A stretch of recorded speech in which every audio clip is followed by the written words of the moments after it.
Hello everyone, আমাদের মতো কি তোমাদেরও এই নিয়ম আছে যে শ্রাদ্ধের আগের দিন বাড়ির মানুষ কেউ চুলায় ধরতে পারে না, কোনো কাজ কিছু করতে পারে না বা রান্নার কাজ?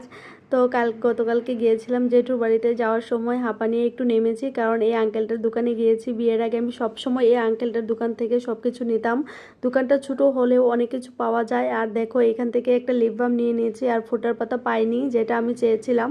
আর এই লিপ বামটা আমার দেখা সব থেকে ভালো একটা লিপ বাম। তোমরা কে কে ইউজ করো অবশ্যই কমেন্টে জানাবে। তারপর দেখো, চলে এলাম আমাদের অশ্বিনী মার্কেট বাজারে। আর এই যে আমাদের ঠাকুর মন্দির ভোলেনাথ আর মা কালীর মন্দির। তারপর চলে গেলাম জেঠুর বাড়িতে। আর এইটা যেহেতু ওর জেঠুর বাড়ি, তার মানে আমি এই বাড়ির বউ, তাই আর সবার সামনে মোবাইলটা নিয়ে গেলাম না, সারাদিন আসার সময় পাইনি।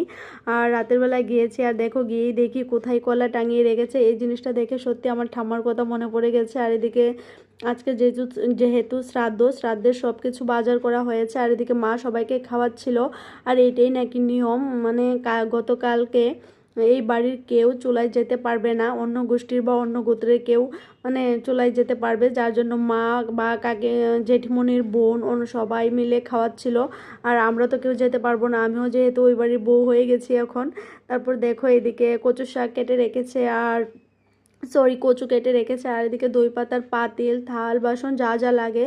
আর গতকাল রাতের খাবারের ব্যবস্থা এখানে হয়েছিল। আর এদিকে সবার খাওয়া মোটামুটি শেষ, আমরাই লাস্ট।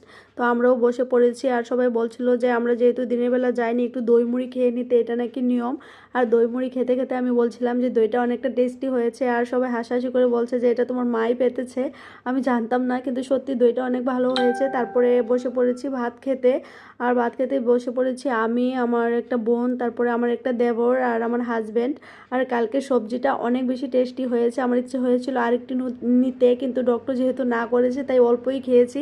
তারপরে বেরিয়ে পড়েছি। আর আসার সময় দেখো এইখানে খাবারের ব্যবস্থা করেছে আজকে রাতের খাবারের। তো আজকে গেলে তো তোমাদের অবশ্যই দেখাবো।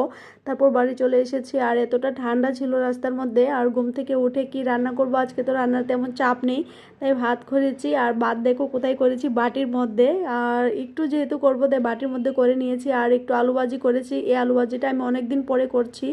ওর যেহেতু ভালো লাগে, বলছে যে আলু ভাজি করে দাও আর দুধ জাল করে দাও। এদিকে ওকে খাবার দিয়ে দিয়েছি। আর আজকে সকালে উঠে আমি জল খাইনি, যার জন্য আমার প্রচণ্ড মাথা যন্ত্রণা করছিল। এদিকে আমি একটু জল গরম করে খেয়ে নিয়েছি। তারপরে দেখো, আমার ব্রেকফাস্টের প্রিপারেশন শুরু করে দিয়েছি। একটা গোটা গাজর নিয়েছি আর একটা বিট নিয়েছি। আর যেহেতু সকালে আর অন্য কিছু খাবো না, তাই একটা গোটাই নিয়েছি, অন্যদিন হাফ হাফ নিতাম। এদিকে আমি সবগুলি কাটছিলাম, আর ও বলছে যে আমি বেরিয়ে পড়ছি। আর দেখো, এদিকে আমি এগুলি একটা পেস্ট বানিয়ে ড্রিঙ্ক খেয়ে নিয়েছি। আজ এই পর্যন্তই, সবাই ভালো থেকো, সুস্থ থেকো, টাটা।